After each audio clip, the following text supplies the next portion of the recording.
I'll never forget the moment Laura Hensley's world came crashing down. It was a sweltering afternoon in the parking lot of our Pinewood Grove Community Clubhouse, and there she stood, her designer purse swinging from one arm, her manicured finger jabbing at Tom, our community manager. Her face was a fiery red, the kind of color you only see when someone's ego slams into a brick wall. "I demand to speak to someone with actual power," Laura shrieked, her voice cracking like glass. Two police officers were closing in behind her, their boots crunching on the gravel. "Do you even know who I am? I run this place."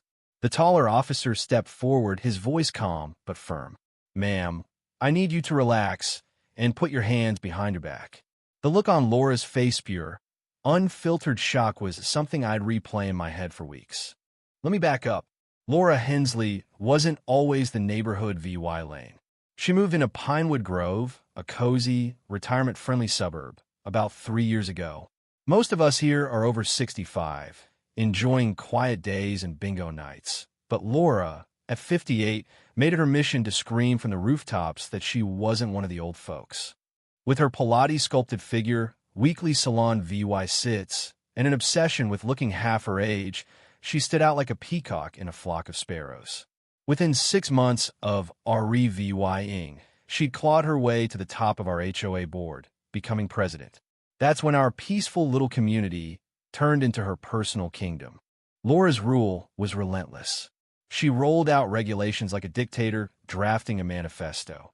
Your lawn couldn't grow past 2¼ inches. The community pool was off limits except for her private aqua aerobics. And God help you if your trash can linger curbside 30 minutes past pickup. Citations rained down for the tiniest slip-ups. She was drunk on the sliver of power she held over our 200 homes. I'd managed to fly under her radar until last spring, when I planted some unauthorized tulips along my walkway without filing her precious forms. She showed up at my door, threatening to slap a lien on my house. I just smiled, grabbed my shears, and trimmed the flowers right in front of her, watching her fume. The real chaos kicked off at our annual community luncheon last month. The clubhouse was decked out with pasta and tiramisu from the local Italian joint that everyone loved, everyone except Laura, of course. As HOA president, she stationed herself at the entrance, shaking hands and basking in her self-importance. When the meal ended, Tom handed out the bills. I was near the payment table when Laura got hers. She froze, staring at the paper like it was a death sentence. "What is this?" she hissed, her voice low and dangerous. Tom blinked, confused. "Your bill for the luncheon, Mrs. Hensley." Her eyes narrowed. "Then why does it say senior discount applied?" The room went quiet. Heads turned. Tom checked his clipboard. "Oh, my mistake. The discount's for folks over 70. I'll fix it right now." That should have been the end of it. But for Laura, being mistaken for a senior was a mortal wound to her carefully crafted image. Her face went pale, then flushed with rage as she realized half the room had heard.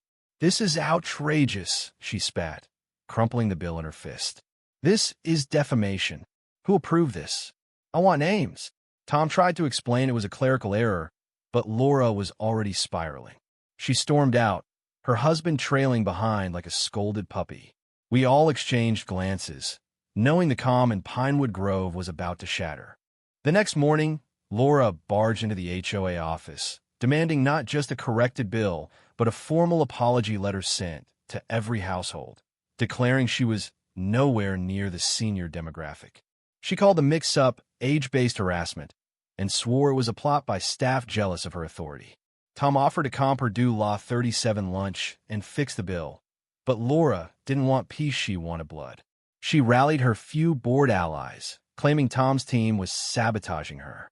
At an emergency meeting she called 2 days later, she thundered, "This is about principle. I won't pay this bill until this insult is addressed. I'm considering a lawsuit for age discrimination and emotional distress." The other board members squirmed. Even her loyalists looked embarrassed by her tantrum. Laura didn't stop there. She drafted a 3-page memo about respect for leadership and had it stuffed in every mailbox. She pushed a new rule mandating sensitivity VY tie training for staff and demanded Tom's formal reprimand. Meanwhile, her unpaid, due Law 37 bill became a symbol of defiance against her reign. The HOA sent a standard notice: pay within 30 days or lose amenity privilege. When Laura got that letter, she lost it. At the next board meeting, she burst in while VYing the notice like a battle flag. "This is harassment," she screamed, cutting off the treasurer's report. "I'm being targeted because I won't let this place be run by idiots who can't tell a VY Brant woman in her 50s from some 70-year-old. That's when sweet old Margaret, an 82-year-old who brought homemade brownies to every meeting, raised her hand. "Laura, honey, it was just a mistake. Why not pay the bill and move on?" Laura whirled on her. "Easy for you to say, Margaret, when you actually get the discount. Some of us care about our reputation." The room went dead silent. Nobody had ever snapped at Margaret like that. You could feel the mood shift. Laura had crossed a line, and she didn't even see it. Things snowballed from there.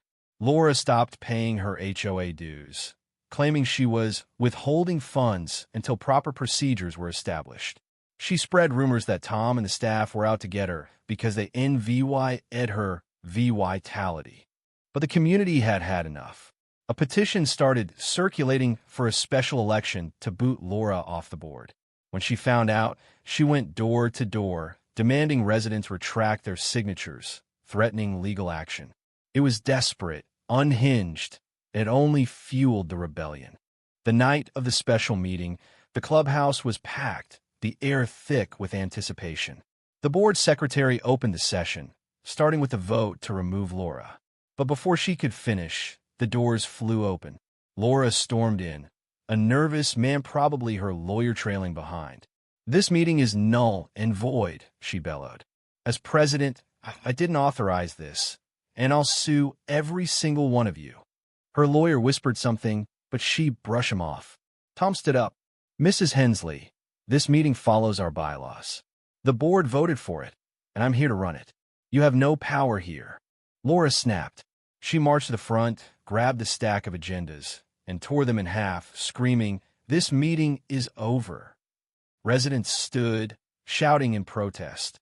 Laura planted herself at the podium, physically blocking the VYC president from speaking. The room exploded in chaos. Tom slipped into the hallway, phone in hand. 10 minutes later, 2 police officers walked in. The crowd hushed. "What's the issue here?" the first officer asked. Tom explained calmly. Laura was disrupting an official HOA meeting, refusing to sit or leave despite repeated requests. The officers approached Laura, who stood defiant, arms crossed. "Ma'am, you need to participate properly or leave," one said. Laura's face twisted with fury. "Do you know who I am? I'm the president. These people answer to me." The VYC president piped up. "Actually, the board serves the homeowners, and you're obstructing official business." The officer motioned toward the door. "Let's step outside and talk." Laura gripped the podium. "I'm not going anywhere. This is my community." What happened next felt like slow motion. As the officer reached for his clipboard to take her name, Laura swatted it out of his hand, papers scattering across the floor. "Don't touch me," she screamed. In a flash, both officers moved. One grabbed her arms, the other snapped on handcuffs. The metallic click echoed in the silent room. "You're under arrest for assaulting an officer," the first said, reading her rights as he secured the cuffs. Laura's voice hit a new pitch of panic. "This is insane. I'm the VY Tim. I run this place. Call my lawyer." We watched, stunned, as our neighborhood tyrant was led to a police car, still yelling about her authority. The meeting resumed 15 minutes later. Laura was voted out unanimously. 3 weeks later, she stood before a judge who didn't buy her story about protecting proper procedures. She was fined $2,500 for disorderly conduct, resisting arrest, and damaging the officer's clipboard, plus 40 hours of community VYC as senior center, of all places. The look on her face when the sentence was read? Pure poetry. Pinewood Grove finally felt like home again, free from Laura's iron grip. But here's where it gets messy. Was Laura a power-hungry bully who got what she deserved? Or was she a woman pushed too far by a humiliating mistake? Should the community have tried harder to de-escalate? Or was her arrest the only way to stop her? And what about that senior discount innocent error, or a subtle jab at her obsession with youth? Drop your thoughts in the comments. Hit that like button if you felt the drama, and subscribe for more stories that'll keep you on the edge of your seat. Who's the real VY Lane here? Let's hear it.